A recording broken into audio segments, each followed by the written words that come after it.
You furnish the money, they use it to make a profit, but they pay you for the use of it, called interest. And here's one of the things that'll make you financially independent fairly quickly, and that's called compound interest. And this is how you get it: letting someone else use a portion of your money, your substance. They show the profit, they pay you interest. And this passive capital, I'm telling you, over a sustained period of time, if you'll develop this little 10, 10, 10, and 70, especially starting at age 15, I'm telling you, by the time you're 35, you will be financially independent. You'll have the ability to live from the income of your own resources. And then one more point on passive capital. There's a Bible philosophy. I'm an amateur on the Bible. But there's a Bible philosophy that teaches the borrower is servant to the lender. And if you want to be in a powerful position as you grow older, finally when you become mature, maybe have your own business, things have worked out for you for the future, the position you always want to be in is the power position. And that's called the lender. The lender is the power position. So if kids learn early enough, and then you ask them what they'd like to be when they grow up, I'm telling you, once they understand, they'll say, well, one of the things I want to be is one of those lenders. That's the power position, not the spender. No, you'll be pitied the rest of your life if you just become a spender. You got to become a lender. And I think this is one of the formulas to follow. 10 cents out of every dollar. Let someone else use it. Be the lender, power position. Then try to show a profit. Can't we teach our children how to take $1, search the neighborhood, find a broken wagon, pay $1 for it, bring it home, clean it up, sand it until it's clean, paint it red till it shines, straighten out the wheels till they're true, take it back to the neighborhood, sell it for $5? Anybody can do that. Now, does the child deserve $4 profit? And the answer is yes. Society now has a mended wagon. That's what America's all about. Finding something, touching it, making it better, making a profit, taking part of your resources, helping people who can't help themselves. Let someone else use it to make a profit. Some projects require more capital than one person has. Exciting. And then let them pay you for the use of it. America's had this philosophy now all these years. Communism has taught all these years capital belongs in the hands of the state, not in the hands of the people. We've been teaching all these years capital belongs in the hands of the people, not in the hands of the state. And we turned out to be right. Capital in the hands of the kids, capital in the hands of the people. Enterprises that make a profit, enterprises that grow. It's the hope of our future. So that little simple formula, I hope, will help you. Now, one more key on financial independence, and that is attitude. Attitude. Here's number one. I used to say, I hate to pay my bills. My teacher straightened me out on that. He said, let's see, Mr. Rohn, what you hate to do is pay $100 on an account and reduce your liabilities and increase your assets. I said, well, no, not if you look at it that way. He said, well, it all depends on how you look at it. So wouldn't you love to pay your bills, reduce your liabilities, increase your assets? You've got to have that kind of attitude.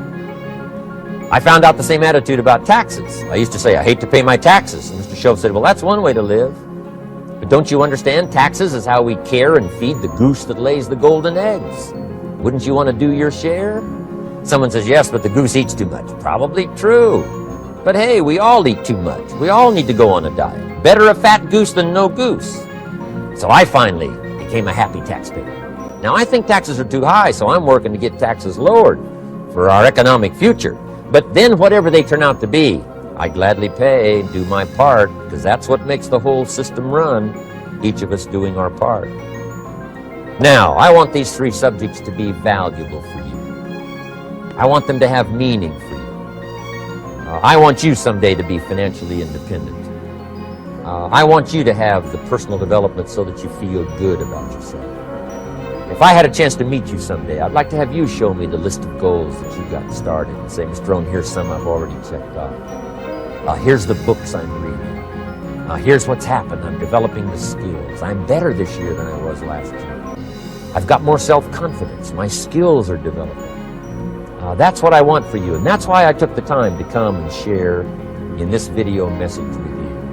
I do seminars all around the world, but this is one way that I can reach out and touch you in case you can't come to my seminars wherever I am. Maybe this video will reach you somewhere, and it'll have an impact on your life.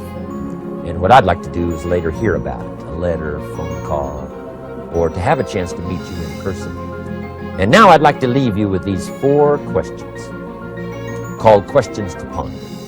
These questions were valuable for me, and I want to make them valuable for you. Here's the first one: why? We all ask why we should work this hard. Why take that many classes?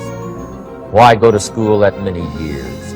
Why take the notes? Why read the books? Why work that hard? Why put yourself through the push-ups and the disciplines? Why? Good question, why? Best answer to why, I think, is the second question. Why not? Why not see how many books you can read, how many classes you can take, how many skills you can develop? Why not see how valuable you can become to the marketplace, and to your friends, and to your family? Why not see what you can make of yourself? Why not see how far you can go, how much you can see, how much you can earn, how much you can share? Why not? That's the heritage all of us have, in America especially, is to see what we can make out of our lives now that we've been given this extraordinary opportunity. Now, my third question I'd love to ask you in person. But since I can't do it in person, I want to ask it of all of you. But I want you to take it personally. And my third question is, why not you? Why not you? With good self-esteem. Why not you starting to change and setting goals? Why not you starting to make progress toward financial independence? If I can do it, you can do it. I wished I had a lot more testimonials here today besides mine. A whole steady stream that would come by and tell you their story. Someone who started with nothing, finally run a big enterprise. A mother who was on welfare, now she owns her own business. In addition to my story, I wish I had a lot more. And if all of them told their story, guess how they would probably wind up their story? They'd probably say, just like me, why not you? If we can read, you can read. If we can change, you can change. If we can figure it out, you can figure it out. If we can turn it around, you can turn it around. There isn't anything you can't accomplish. That's what those testimonials would say. And so I want to say it to you personally. Why not you? You've got the brains, you've got the stamina, you've got the vitality, you've got the interest, you've got your life ahead of you, you've got the future.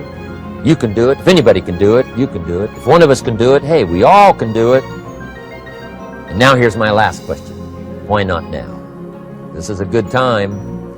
As the 20th century starts to wind down, a few more years as we get ready for century 21, what a good time to set your goals, work on yourself, work on your skills.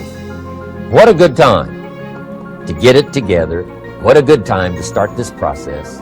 Personal development, growing, changing, developing, having a good plan for your money and for your life and for your future.